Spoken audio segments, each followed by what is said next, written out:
The fluorescent lights hummed their death song, a sound like bees trapped in plastic, and the emergency room held its breath at 2:13 in the morning. October cold pressed against the windows, turning the air inside into something visible, something you could almost touch. Mia Harper sat shaking in a plastic chair bolted to the linoleum floor, her left arm cradled against her body like something broken. 2 fresh needle marks punctured the inside of her elbow, each one a small red eye weeping through the cotton ball taped to her skin with medical tape already starting to peel. She had given 2 full pints of blood. 2. Her body did not have 2 pints to spare. The nurse had asked 3 times if she was certain. The 3rd time, the woman's voice had taken on that tone, the careful tone people used when they were afraid you were making a mistake you could not take back. Mia had nodded without speaking. Some things required no words. Across the room on the gurney lay the man she had saved, and she did not know his name. She would learn it soon enough, but in this moment, in this cold burning fluorescent moment, he was only a stranger drowning in his own blood. Giovanni Valenti, 38 years old, 6'1" with the kind of shoulders that came from deliberate work, expensive work, the kind of power that accumulated in a man's frame like compound interest. His suit had cost more than everything Mia owned multiplied by 10. The fabric was Italian wool, black as midnight, and it was soaked dark crimson. His face had gone the color of old paper. The doctors said without immediate transfusion, he would die. His blood type was rare. No time to wait for the blood bank to process donations. No time at all. They had asked if anyone could match. And Mia, sitting in the waiting room with $5 in her pocket and a final notice debt collector's letter in her backpack, had said nothing for a long moment. She had been about to walk out. She had been about to disappear back into the Nevada night where she lived, in the 2003 Honda Civic with the passenger side window that would not roll up, with the emergency blanket she used as a pillow, with the certainty that the next 2 weeks would kill her. The debt was $85,000. Douglas had made sure of that. Douglas always made sure she would owe him something. But then the nurse had said it again, he's going to die. We do not have his blood type. Is there anyone? And something in Mia's chest had simply opened like a door, and she had stood up and said, I'll do it. Test me. They had tested her. 20 minutes later, the nurse had returned with something like wonder in her eyes. A match. Perfect match. Against all probability, against all reason, against every law of biological chance, her blood type matched his exactly. Are you absolutely sure? The nurse had asked. The donation will weaken you considerably. You'll need to eat, rest, hydrate heavily. The procedure itself takes time. Mia had rolled up her left sleeve. Her arms were thin, the kind of thin that came from 8 years of not enough, and the nurse's eyes had lingered on the faded bruises that still mapped her skin like geography, like a road map of all the places pain had been. I'm sure, Mia had said, and the words came from somewhere deeper than thought. If it saves him, I'm sure. The needle had gone in smooth and cold. The sensation of her own blood leaving her body was strange, almost sexual in its intimacy, this voluntary evacuation of self. The nurse worked efficiently, speaking in the gentle voice reserved for people in crisis. First pint flowed into the collection bag like dark wine. Dark wine pulled from the vault of her body that was already running on fumes, that had been running on fumes for so long she had almost forgotten what full felt like. Halfway through the second pint, her vision had started to swim. The fluorescent lights had begun to separate into their component parts, individual hums becoming individual screams. The nurse's voice had seemed to come from very far away, asking if she was okay, if she needed to stop, if she needed water. Keep going, Mia had whispered. She did not know why she said it. She did not know this man.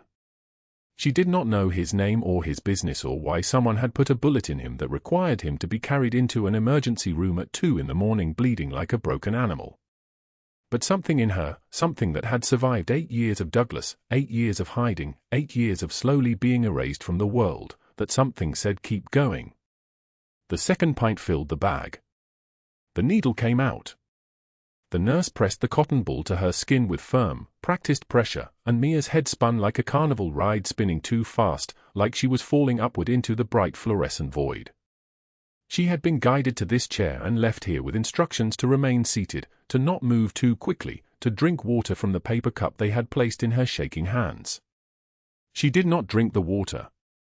The water was for people who could afford to take things slowly, and Mia had not been one of those people for a very long time. The man on the gurney did not move. They had taken him away immediately, the 2 pints of her blood preceding him like an offering, like a prayer. She did not know that the blood entering his veins was already beginning its sacred work, already beginning to rebuild him cell by cell, already beginning to save his life. All she knew was that her own body felt hollow now, scooped out, like something had been taken that she would never get back. Her backpack sat on the floor 3 feet away. She could see it from where she sat today. Inside the backpack, a change of clothes. A toothbrush. A half-empty bottle of water she had been rationing. A library card that had expired 2 years ago. And the letter. The letter was folded into thirds and stuffed into the front pocket where it pressed against the nylon like something alive, something trying to escape. She knew exactly what it said because she had read it 6 times. 7 times if you counted the time she had read it out loud to her reflection in the bathroom mirror of the 24-hour gas station where she had been washing her face. Final notice. Debt collection. Amount due, $85,000. Payment required within 14 days or additional legal action will be pursued. 14 days. She was fairly certain it had been 13 days as of this morning. Or was it 12? The days had started to blur together, each one identical to the last, each one adding another thin layer of impossible to the mountain of impossible she was already climbing. In her pocket, $5.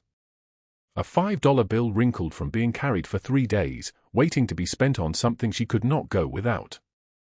$5 in 2 weeks was not even a rounding error.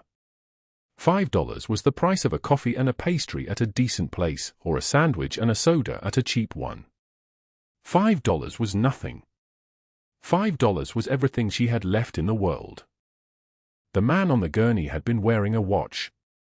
Even in the chaos, even covered in blood and half-conscious, she had seen it on his wrist. Gold. Heavy looking.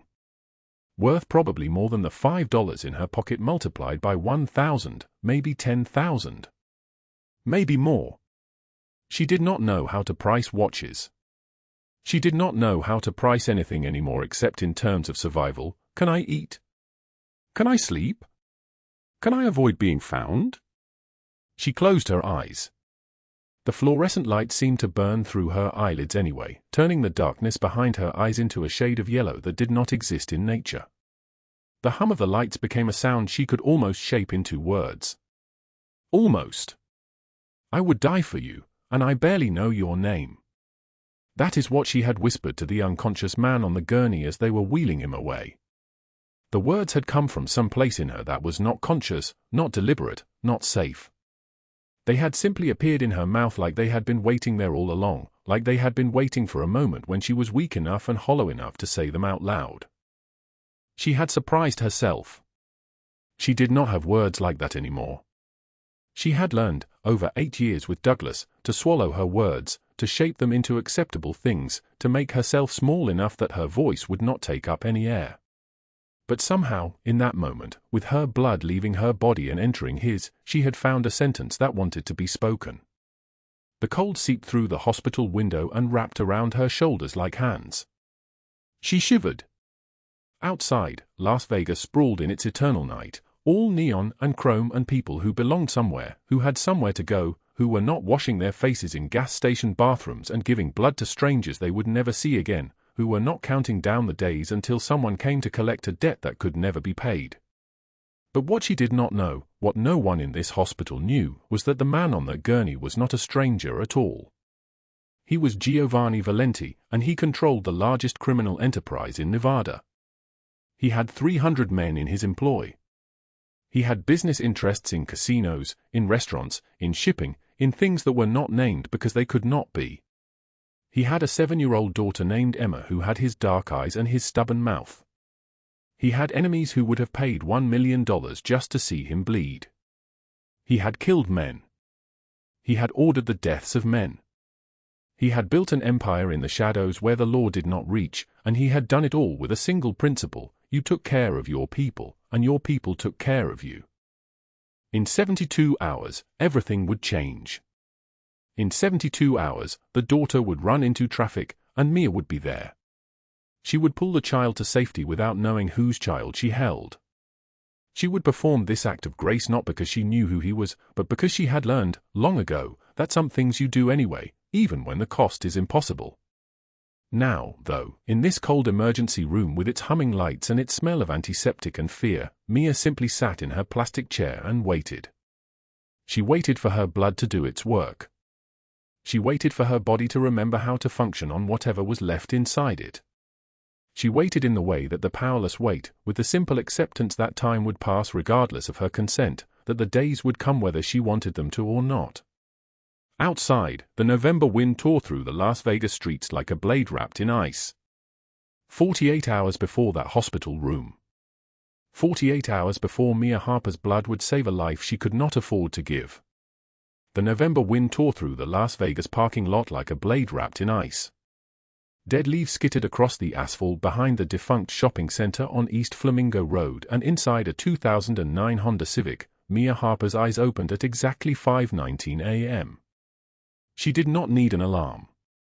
Her body had learned to wake at the moment survival demanded it. The back seat had become her world. A sleeping bag she had stolen from a Goodwill dumpster 6 months ago.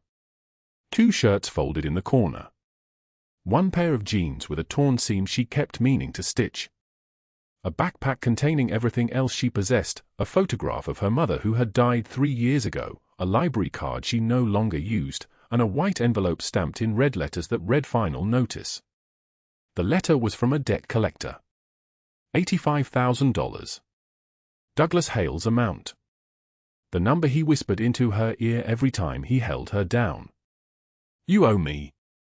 You will always owe me." She pulled herself up slowly. Her spine screamed. 8 years of hidden abuse had mapped her back like a topography of disaster. Raised white scars from belt buckles. Cigarette burns the size of dimes. The imprint of a boot heel between her shoulder blades, a permanent mark where he had kicked her through a coffee table and told her she had made him do it. No one knew. The shelter workers who turned her away did not know. The police officer who took her report 6 months ago, Douglas's poker buddy, had made sure the paperwork disappeared into nothing. Her body knew. Her scars knew. But Mia Harper had learned to be invisible, and invisible women do not get believed. She dressed in the cold, her fingers numb, and waited until 6:15 a.m. before leaving the car.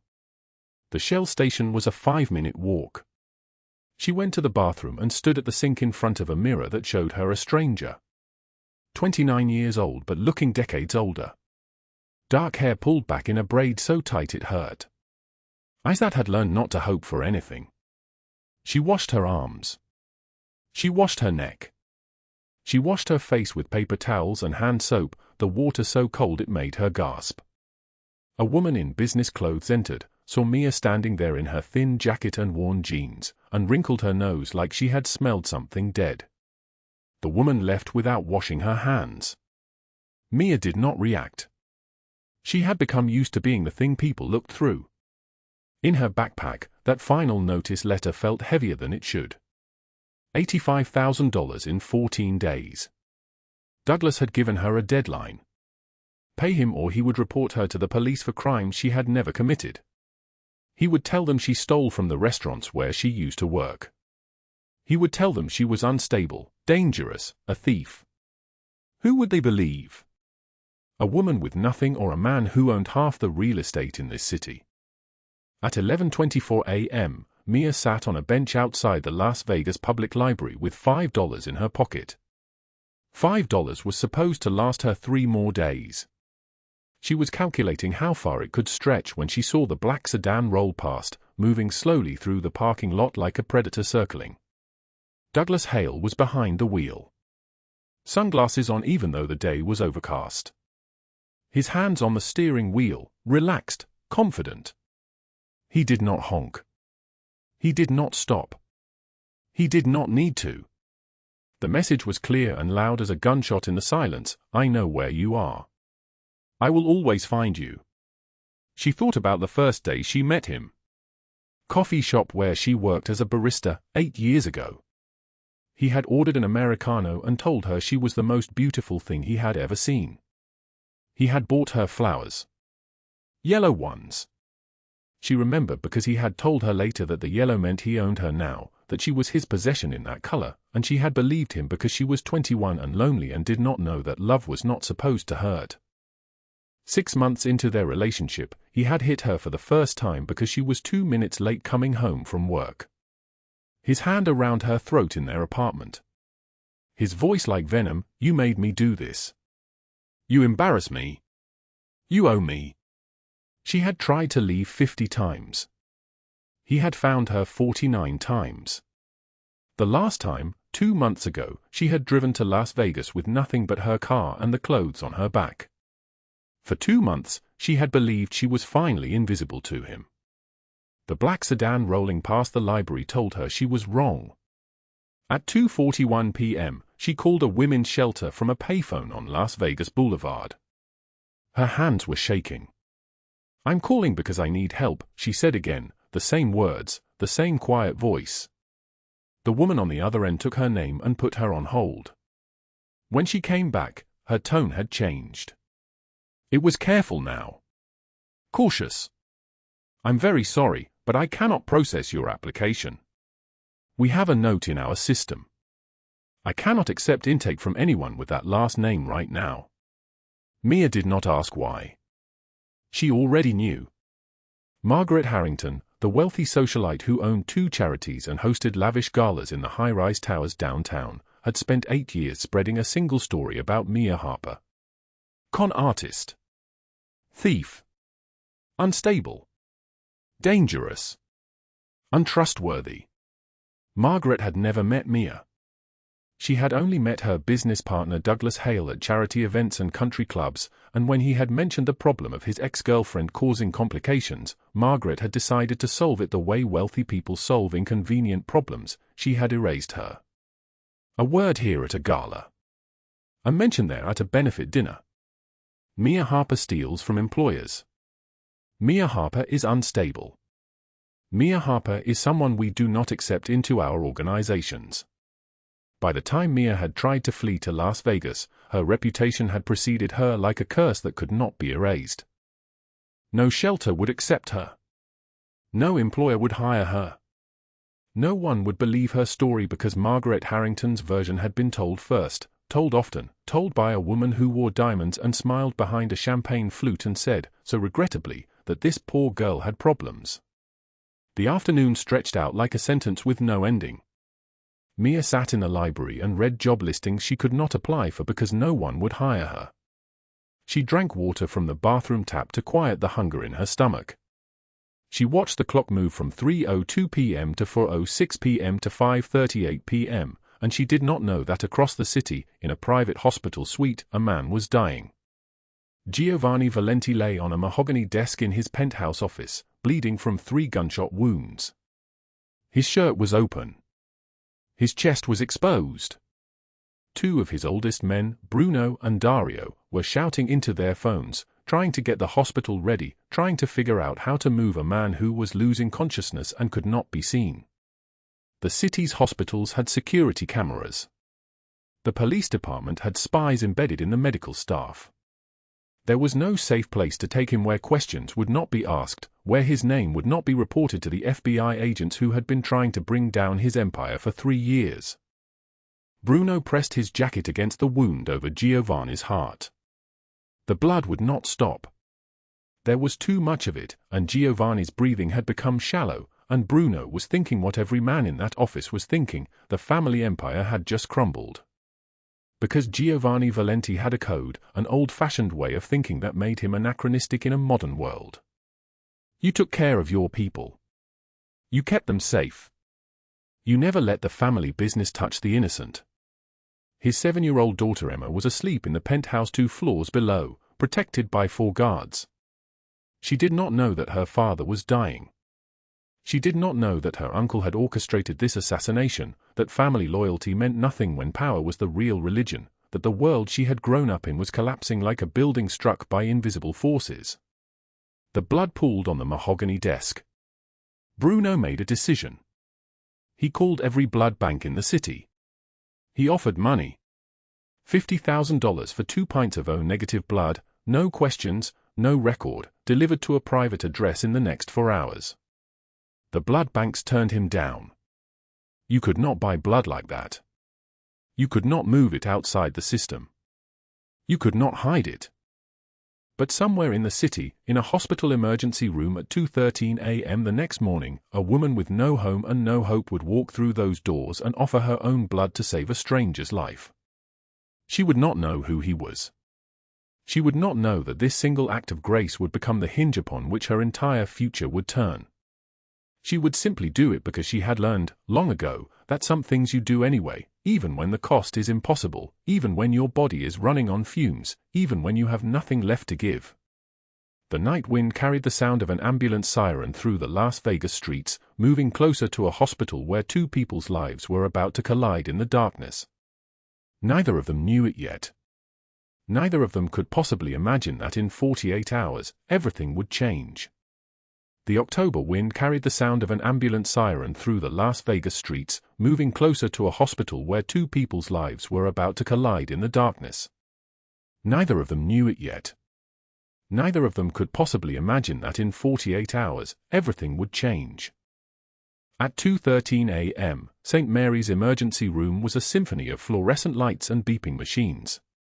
The waiting room held the invisible people, the ones society had forgotten. A homeless man with frostbitten fingers. An elderly woman with no insurance. And Mia Harper, who sat in the plastic chair with her hand wrapped in a blood-stained rag, shivering from cold and infection. She had cut her hand 3 days ago on a broken car window while searching for loose change in an abandoned parking lot. The gash had grown red and swollen, poison spreading underneath the skin like a curse. The waiting room had swallowed 3 hours of her life, and the clock on the wall showed numbers that meant nothing when you own nothing. She was counting down the minutes until morning when she could leave, when a sound like thunder rolled through the double doors. The ambulance had brought a man. He came through on a gurney, bleeding from his chest, his white dress shirt soaked crimson. His face was marble pale, the color of death arriving early. Men in black suits flanked him like shadows, their hands moving toward weapons before they remembered where they were. Hospital staff scattered like startled birds, shouting numbers and protocols. A surgeon in blue scrubs, Dr. Patricia Chen, her name tag read, ran alongside the gurney, her voice cutting through the chaos. "We need O-negative blood immediately," she called out to the nurses. "Type and cross from the blood bank, but they're 40 minutes away." "We don't have 40 minutes. The man's eyes fluttered. His breathing came shallow and desperate. One of the black-suited men, broad-shouldered, scarred across the left cheekbone, leaned close and whispered something only the dying man could hear. A prayer, perhaps. Or a promise. Dr. Chen turned to the waiting room, desperation etched into her features like a map of impossible choices. "Does anyone here have O-negative blood? I need someone now." Silence answered her. The homeless man looked away. The elderly woman shook her head. The room held its breath like a held fist. Then a hand rose slowly. Small, thin, trembling like a candle in wind. Mia Harper's hand. The woman with the infected gash, the woman with $5 in her pocket, the woman who had not eaten a full meal in 4 days. Dr. Chen's eyes locked onto her. Professional assessment flickered across the doctor's face. This woman was not healthy. This woman was barely standing. "Are you healthy enough to donate?" the doctor asked, and Mia understood that one word was all that stood between her and the money. "Yes," Mia lied. The word tasted like rust. They moved her quickly to the donation room. A needle slid into her arm with practiced precision. The nurse prepared the tubing, the collection bag. "This will take about 8 minutes, the nurse said professionally. "Tell me if you feel dizzy." Mia felt dizzy already, but she did not say this. She watched her blood flow through the transparent tube, dark red and vital, leaving her body and traveling toward the stranger on the gurney. Her vision blurred at the edges. Her hands felt cold, then hot, then far away. The fluorescent light above seemed to pulse in rhythm with her weakening heartbeat. The bag filled slowly. 8 minutes stretched like an hour. "That's enough," the nurse said finally. "You need to stop now. We have a full unit." Mia turned her head. On the monitor beside her, she could see the man's vital signs displayed in green numbers. His heart rate was climbing. His oxygen levels rising. The machines were speaking a language she did not understand, but she understood the meaning. He was waking up. He was going to live. "Take what you need," Mia whispered, though the needle was already being withdrawn. The nurse wrapped her arm with gauze, her movements efficient and kind. "You're brave," the nurse said, handing her a cup of orange juice and a package of crackers. "Most people couldn't do what you just did." Mia sipped the juice. The sugar hit her bloodstream like a small mercy. She sat there in the donation chair for 5 minutes, then 10, watching the room spin slowly like she was trapped inside a carousel. When the dizziness faded enough to stand, she thanked the nurse and walked back into the waiting room. That was when the men in black arrived. There were 2 of them, moving like predators who had learned to walk upright. The taller one, Bruno, with shoulders like a linebacker and a scar bisecting his left eyebrow, scanned the waiting room with eyes that catalogued every person in seconds and dismissed them as irrelevant. The second man, Dario, was older, silver threading through his dark hair, his suit so expensive it probably cost more than Mia's entire yearly survival. Neither man looked at her. Bruno approached Dr. Chen directly. "Who donated the blood?" Dr. Chen pointed toward the waiting room without turning around. "That woman there. The one in the chair." Bruno glanced in Mia's direction, a brief sweep of his gaze that registered a homeless woman in stained clothes and dismissed her as beneath consideration. He turned back to the doctor. "Make sure she's compensated. Money. However much she needs." "I will," Dr. Chen assured him. But when the doctor turned to find Mia, she was already gone. Mia had left without giving her name, without asking questions, without expecting anything. She had walked out into the October cold at 3:48 in the morning with the crackers in her pocket and the weight of emptiness in her chest. 3 blocks away, she climbed back into her Honda Civic, 1998 model, the seats held together with duct tape, the engine held together with prayer, and fell asleep shaking from blood loss and cold. She did not know the man she had saved. She did not know that his name was Giovanni Valenti, that he controlled a network of businesses stretching from Nevada to California, that his empire rose and fell on his word alone. She did not know that the bullet in his chest had been meant for him by his own brother, that blood loyalty in his world meant nothing when power was the true religion. She did not know that his 7-year-old daughter Emma was sleeping 2 floors above him in a penthouse protected by armed guards. She would never see him again. Or so she thought. 3 days later, the October sun was setting early, painting the sky in shades of rust and ash. A Shell gas station on Paradise Road. The convenience store smelled like industrial cleaner and stale coffee. Mia had spent her morning looking for work, fast food, dishwashing, anything, but the restaurants had all hired already or turned her away when they saw her clothes. In her pocket, $5. That was all she had left. She had spent $3 on a granola bar and water at this same gas station, and now she was calculating if $5 could stretch into 3 more days of survival. The bathroom was around the back, a single stall with a broken lock and a mirror showing a woman she barely recognized. Mia washed her face and arms with soap that smelled like nothing good, trying to make herself presentable for one more attempt at employment. The water was cold, shocking against her skin. When she walked out of the bathroom, the world tilted. A child was running into traffic. The little girl, maybe 7 years old, was chasing a balloon that the wind had stolen from her hands. She ran from the sidewalk into the street with the single-minded focus of a child who had not yet learned that the world kills you. Cars swerved. Horns blasted. A pickup truck that had been doing 40 miles per hour was closing the distance between itself and the child in the way that physics allows, with terrible certainty. Mia did not think. She did not calculate the distance or the timing or the probability of failure. She simply moved. Her feet carried her into the street faster than conscious thought could follow. She reached the child and wrapped her arms around small shoulders and pulled with the strength that comes from pure instinct. The pickup truck's horn became a scream. The wind of its passing was hot enough to burn. Mia felt the side mirror miss her head by inches, inches that felt like millimeters. She pulled the girl back onto the sidewalk and fell backward into the grass, the child landing hard on her chest, all bones and shock. "You're okay," Mia breathed, checking small arms and legs for injuries. "You're safe now. You're safe." The girl was crying, trembling against Mia's body. She had dark hair and was wearing a uniform from a private school, the kind of school where tuition cost more than Mia's entire net worth. Her name, she gasped through tears, was Emma. That was when Mia looked up and saw a man walking toward her from the gas station convenience store, and her breath caught in her chest.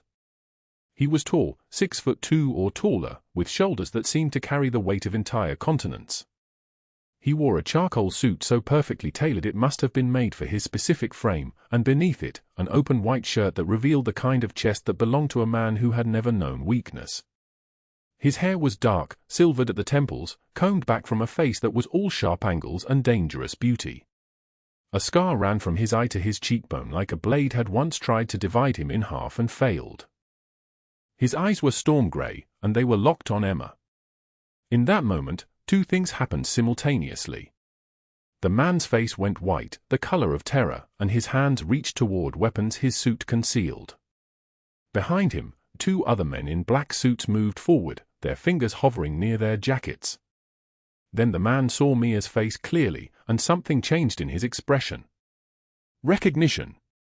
He walked toward her slowly, each step measured and controlled.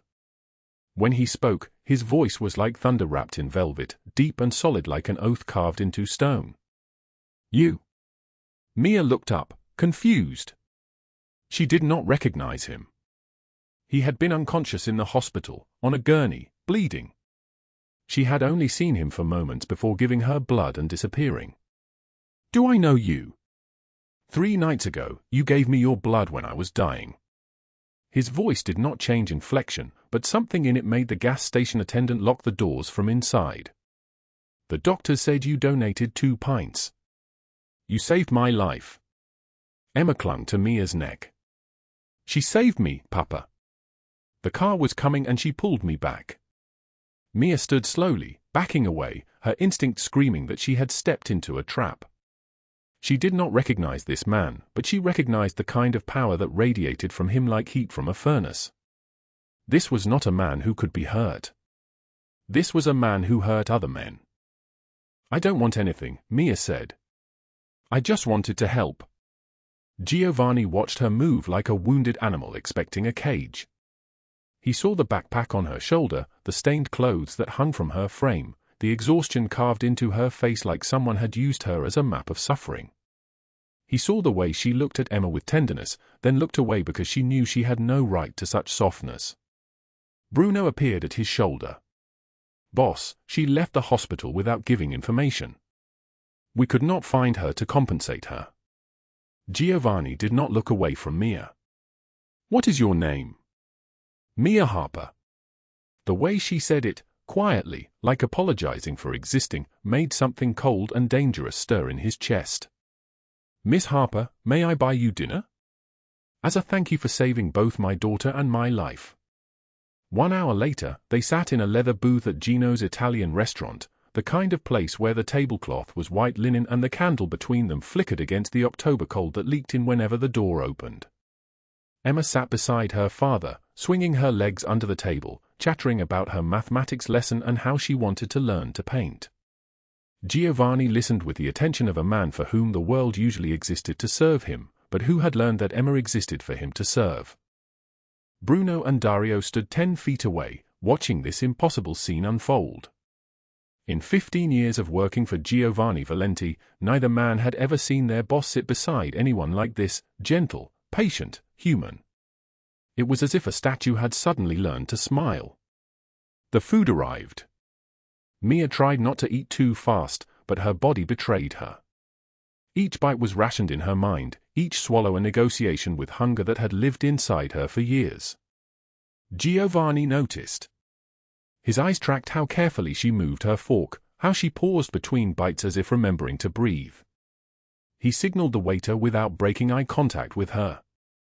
"Bring more," he said simply. "Everything. The pasta, the seafood, the bread. All of it." After the meal, when Emma had been taken by a nanny to wait in an adjoining room, Giovanni leaned forward. The candlelight caught in the scar on his face, and for a moment he looked not like a dangerous man but like a man who had been broken and reassembled by hands that did not care about the original shape. "Why did you save my life?" he asked. "You did not know me. You were sick yourself." "Why?" Mia looked down at her hands. They were shaking. She had not realized they were shaking until now. "Because no one ever helped me when I was dying. Maybe if I help someone else, it balances out. Maybe the universe keeps a ledger." "What do you mean, dying?" The words came out like they had been waiting in her throat for 8 years, pressing against her teeth, demanding release. She told him about Douglas Hale. 8 years of fists and words and the particular cruelty that comes from someone who knows your weaknesses and uses them like weapons. She showed him the scars on her wrist, thin white lines like a map of every time she had tried to run. She told him about the night he had broken her arm and the police had done nothing, about the restraining order that was paper against a man made of rage. $85,000, Giovanni repeated, his jaw tight as a fist. "He says you owe him $85,000. "I don't," Mia whispered. "But he has documents he forged. Rent receipts. Loan papers. If I don't pay in 2 weeks, he'll take me to court. His lawyer will destroy me. I don't have a defense. I don't have proof. I don't have anything." Giovanni leaned back into the shadows. "Why would I help you? You are nobody." "I am nobody," Mia said, echoing his question back. Giovanni shook his head slowly. The scar on his face seemed to deepen. "You are the woman who gave her blood so a stranger could live. You are the woman who risked her life for my daughter without knowing whose child you held. You are not nobody." He signaled Bruno with a single finger. His lieutenant appeared at the table immediately, his scarred face expectant. "Find out everything about Douglas Hale and Margaret Harrington," Giovanni said quietly.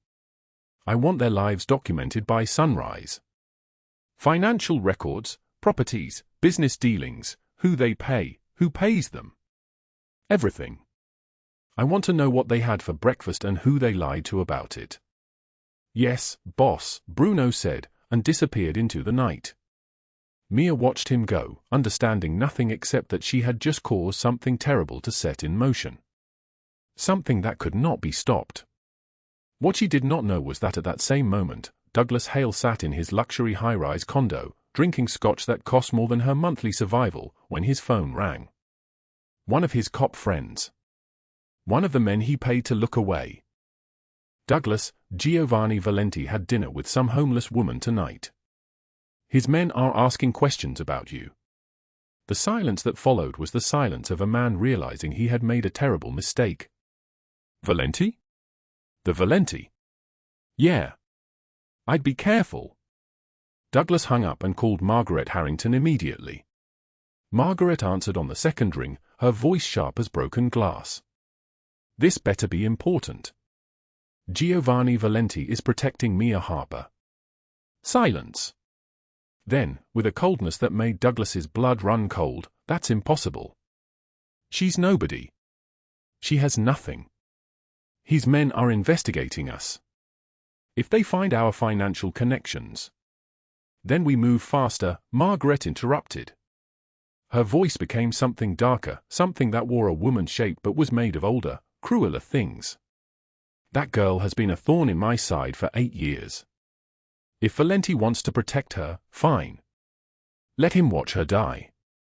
She hung up. 2 hours later, Bruno returned to Giovanni with a folder. His face was grave. Inside were 8 years of Margaret and Douglas's financial records, their conspiracy laid bare like exposed nerve endings. Money laundering through real estate. Forged documents. A systematic campaign of destruction designed to crush one woman into invisibility. Giovanni's hands, when he took the folder, were perfectly steady. But something in his eyes had turned to stone. The October wind cut through the warehouse like a blade wrapped in ice. 6:47 in the morning. The sky still held the darkness before dawn, that thin grey band where night refuses to fully surrender. Douglas Hale slept in his office chair, head tilted back, mouth open, the kind of exhausted sleep that comes from desperation and scotch. His tie hung loose around his neck. His shoes, Italian leather, $1,200, rested on the concrete floor beside him. Then the doors exploded inward. 12 federal agents in tactical gear flooded through the breach, weapons raised, voices shouting in that particular cadence that means the end of everything. The sound was thunder. Pure thunder. Federal agents. Hands where we can see them. Now. Douglas jolted awake. His chair skidded backward. He fell, scrambling, his back hitting the cinder block wall so hard his breath left him in a gasp. What is this? His voice came out small. Fractured. The lead agent, a woman with iron-grey eyes and her badge hanging at chest level, stepped forward. Her weapon never wavered. "Douglas Hale, you are under arrest for money laundering, racketeering, witness intimidation, assault, and conspiracy to commit fraud. You have the right to remain silent. Anything you say can and will be used against you in a court of law." They wrapped the cuffs around his wrists. Steel biting into skin. The sound of the ratchet locking was the sound of a door slamming shut. Final. Absolute. He didn't resist. Men like Douglas Hale, men who prey on women with $5 in their pockets, men like that fold like paper when they finally meet actual consequences. They led him out past the broken doors, past the agents photographing evidence, past the news vans that had somehow already arrived with their cameras rolling and their satellite dishes blooming like mechanical flowers against the pale sky. The footage played across every local news channel before the sun rose. Douglas Hale, the respectable real estate developer with his name on 43 properties across Clark County, being led out at dawn in handcuffs. His expensive suit wrinkled. His face the color of ash. When a reporter shoved a microphone toward him, he opened his mouth as if to speak, then something in him broke. He started crying. Not proud tears. Not angry tears. The tears of a man who finally understood that the world does not reward cruelty with impunity forever. "There's been a mistake," he said to the camera, to no one, to the universe that had stopped listening to him. I didn't do anything wrong." The agent walking beside him did not bother responding. Federal prosecutors had been building the case for 2 years. It was airtight. 40 years without parole. When you destroy a woman's life piece by piece, when you use police contacts to ensure nobody would hire her, when you systematize her erasure from the possibility of existence itself, that carries weight. That has consequences. 40 years to think about what he had done. 3 miles away, in a cream-colored mansion in Summerlin where the grass cost more to maintain than Mia's annual survival used to be, Margaret Harrington was still asleep. She lay in a California king bed with Egyptian cotton sheets, her beauty sleep mask over her eyes, a half-full champagne flute on the nightstand beside her. The morning light had just begun to touch the floor. The knock on the door was not polite. Margaret woke, disoriented, anger already rising in her throat at the disturbance. She wrapped her silk robe around her body, Hermes, cream-colored, worth more than a year of Mia's rent, and padded downstairs in bare feet that had never known a callus. "Who on earth?" she began, then the door opened without invitation. Her FBI agent stood on her threshold. 2 men, 2 women, all with that same focused intensity, all with badges that meant her world was about to change. Margaret Harrington. She blinked, confused, her hand still on the doorknob. Yes, but I don't understand. Is this about the gala? Because the charity board already approved. You're under arrest as an accomplice to money laundering, conspiracy, wire fraud, and systematic defamation. You have the right to remain silent. The sound that came out of Margaret was not quite a scream. It was the sound of someone watching their entire life shatter in real time and being unable to stop it. The agents cuffed her with the same clinical precision they had used with Douglas. But unlike Douglas, Margaret fought them. She screamed. She called them names. She demanded they call her attorney, her husband, the mayor, anyone who could possibly make this stop. It did not stop. They walked her out past the neighbors who were already gathering on their lawns in their bathrobes, cell phones recording. Margaret Harrington, who had spent 8 years systematically destroying a homeless woman's ability to exist in the city, was now the person being destroyed. Public. Visible. Impossible to ignore. By noon, the board of directors for every charity she had chaired had issued statements. We are distancing ourselves. We had no knowledge of these activities. Her service with our organization is terminated effective immediately. By evening, every piece of her carefully constructed social standing had turned to ash. 25 years in federal prison. Not death. Giovanni Valenti understood something that most men never learn: death is mercy. Living is harder. Living with the knowledge that you lost everything because you underestimated someone you thought was nobody, that is the kind of punishment that wakes you at 3 in the morning for decades. Mia watched the news coverage from Giovanni's penthouse, 60 stories above the Las Vegas Strip where the lights turned night into a false day. She stood at the floor-to-ceiling windows with her hands pressed against the glass, watching the report cycle through the cameras. Douglas led out in handcuffs, crying. Margaret's public humiliation, her mansion now a crime scene, her face on every screen wearing her shame like a garment she could never remove. The news anchors used words like shocking, devastating, unprecedented corruption in the local real estate industry. They did not mention Mia. They did not need to. The truth had already moved through the city like a current, silent and certain. Giovanni came to stand beside her. He did not touch her. He simply stood in the space beside her body, his presence like a wall between her and everything else that might hurt her. "They will never touch you again," he said. His voice was steady. Absolute. Like a vow. Like a law written into the structure of the world. Mia did not respond. She could not. Something in her chest had come loose, something that had been wound tight for 8 years, and now it was unspooling. She collapsed to her knees right there on the floor, her whole body shaking with the release of 8 years of terror, 8 years of running, 8 years of being hunted by men who believed they could do anything because the world had told them they were untouchable. But they had been touched. They had been unmade. Emma came running from the other room, her small feet pattering on the marble, and threw herself against Mia from the side. She did not understand the news. She did not understand law enforcement or federal charges or 40-year sentences. She only understood that Mia was crying, and so she held her the way Mia had held her when she saved her from traffic. "You are safe," Emma whispered, though she was only 7, though she was the child and Mia was the adult. "You are safe now, Vivi.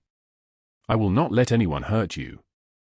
Mia pulled her close, and Giovanni knelt on her other side, and for the first time in 8 years, Mia Harper knew what it felt like to be held by people who saw her not as nobody, but as someone worth saving. Worth protecting. Worth loving. She did not know yet that this was only the beginning. That in 6 months' time, everything would shift again. That the man kneeling beside her would show her what it meant to be treasured by someone the world had taught to give nothing away. That Emma would say the word Mama and Mia would understand that family is not blood, but choice. That sometimes miracles come from the most unexpected places. That after the rain, the sky clears. But that is a story for another morning. 2 weeks after the federal marshals led Douglas Hale out in handcuffs, Mia Harper sat in a booth at Gino's Italian restaurant with candlelight flickering between her and Giovanni Valenti, and the cold October air made their breath visible when the waiter opened the heavy oak door. She wore a charcoal dress that Giovanni had bought her, not charity, he had insisted with quiet firmness, but repayment for saving his life twice. Once with her blood in that emergency room at 2:13 a.m. Once by pulling his daughter from traffic without knowing whose child she held.